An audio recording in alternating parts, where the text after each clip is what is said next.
Nimagadir boshqachasiz. Ishga kechikayapman, Shirin. Mayli-ki, lekin nimadir bo'lgani aniq. Nima? Menda xafamisiz? Sendan nimaga xafa bo'lishim kerak? Bilmasam. Gapirgiz kelmayapti. Sovuqqonlik bilan javob beryapsiz. Uzr, Shirin xonim.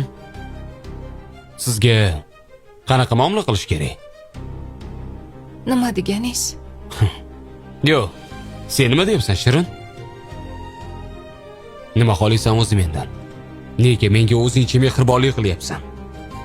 Hozir bu xonada hech kim yo'q. Na oyim, na boshqalar. Faqat ikkalamiz. Kimga rol o'ynab beryapsan?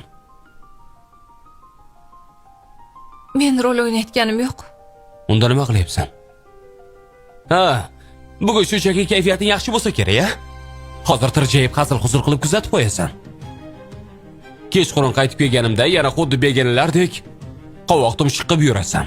Bilal aka, nega janjal qilyapsiz? Men janjal qilayotganim yo'q. Borni aytyapman. Iltimos urishmaylik. Men shunchaki Sen shunchaki doimgidek meni ahmoq qilyapsan. Menga qara, Shirin. To'g'risini ayt. Mendan nima istaysan? Seni shuni olmayapman.